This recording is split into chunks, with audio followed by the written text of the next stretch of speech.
Oh, hello. I didn't see you there. Who am I? What am I reading? Well, let me tell you. I am Professor Fieldspring. What book am I reading? All the Pretty Horses. Who? By the greatest American author of all time, Cormac McCarthy.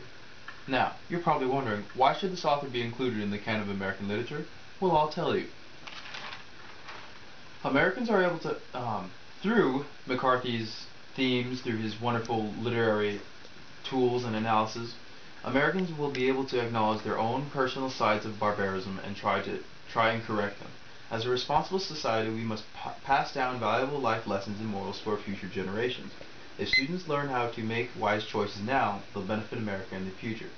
McCarthy's literature offers an exposement of human nature at its most conflicting stages. Through his predominant themes in his most recent 5 novels, which are sacred violence, coming of age, and competing moral codes, we will have a better understanding of our violent human natures. So, a better understanding of these themes would be, sacred violence, which has 2 components: humans' innate affinity for bloodshed and the futility of denying this affinity. So, in other words, when we become, in other words, a person, no matter how pure or how great they are, somewhere deep down in their heart, there is a violent temptation, violent nature, just maybe kept away from society's eyes. And maybe a few denial people don't even want to deal with their violence. So, that is sacred violence in McCarthy's eyes. For the coming of age theme, McCarthy specifically establishes an understanding for this in All the Pretty Horses, when the main character learns how to be a father, a lover, and a friend, when he experiences so much pain and grief through the executions of loved ones, through brutality, through betrayal, through a whole bunch of violence, and more violence. Basically, the definition of coming of age in McCarthy's eyes is a character who has lost their innocence without becoming disillusioned in the pursuit of independence. And that is exactly what the main character of All the Pretty Horses explores and tries to experience. Okay, the third theme, competing moral codes, the main character becomes a hero not because he stands by his idealistic beliefs, but because he learns to relinquish them when it is necessary to pursue justice, when it is necessary to survive. In other words, the main character moves forward with life even if personal morals are at conflict. So what McCarthy's trying to say is, when the going gets tough, don't just sit there and say, okay, I got standard morals. I need to come with alternative solutions to this problem, preferably non-violent ones. So those are his themes that completely aid in American understanding of their own natures. Great philosophy, I would think. His literary style, he has a high use of symbols to employ moral meaning, and his sophisticated use of diction empowers imagery most effectively. An example of such would be in All the Pretty Horses, would be a quote such as, "We're like the Comanches was 200 years ago. We don't know what's going to show up here come daylight. We don't even know what color they'll be." For those of you who don't know, Comanches were Native Americans in the North American area way back when. And these Comanches, they would come up out of nowhere, surprisingly, and go murder Western civilians out of aggression and hatred for their taking of their territory.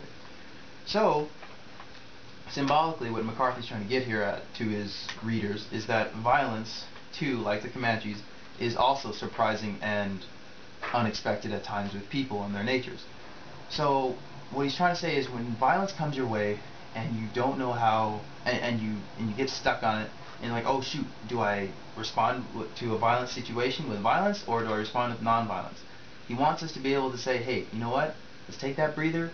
Let's make the better decision of choosing non-violence, because violence only escalates more when you respond to it with more violence. Okay, so some literary criticisms of his works. For those of you who don't know, he was a very interesting man, or he is a very interesting man. He's at this time period, he's about 77 years old, in fact. His first 5 novels were unfortunately a bit plotless and violently senseless. Why? Because, well, for the most part, he was drunk for the most part of his writing career. Horrible drinking affinities. So, one heavy critic, negative critic by the name of Christopher Goodwin in the Times, the British one. He states, McCarthy's books were and are implicitly grim and violent. They are also stylistically challenging, often plotless, lacking traditional punctuation and arcane in the vocabulary. Sutri and The Blood Meridian, they incorporated a lot of murderers, aggressive, evil people who basically just talked about doing a whole bunch of crud to other people.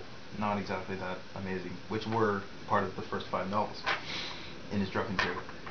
Later on, though, when he finally decided, okay, you know what, when McCarthy decided I don't want to be drunk anymore, I want to make better with my literary decisions, he chose to not be drunk anymore. He stopped, and that's when he coincidentally wrote the Border Trilogy, the first book, All the Pretty Horses.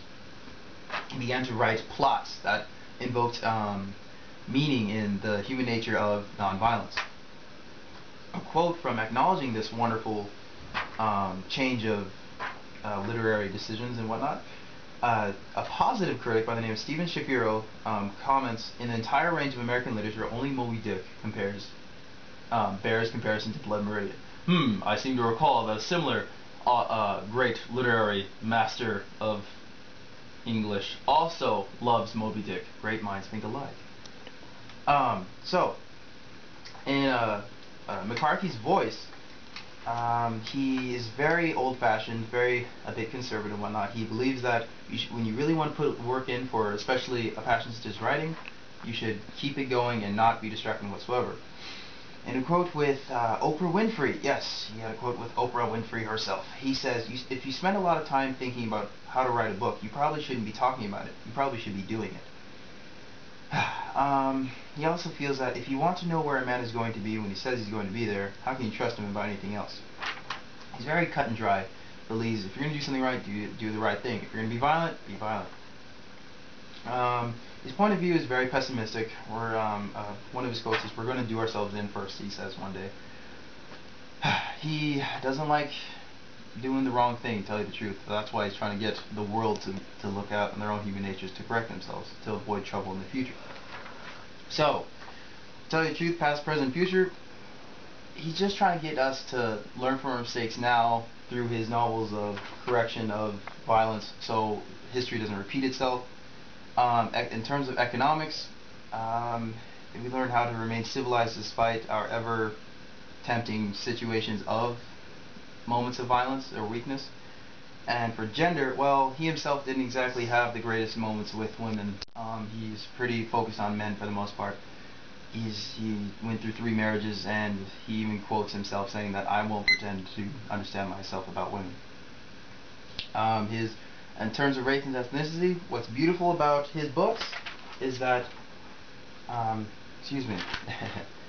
all students of different backgrounds can relate to literature. For McCarthy's themes expose mankind's flaws, not individual flaws, for reflection. Basically, focus on nonviolence, not violence. I'm Professor Fieldspring, and this is my presentation.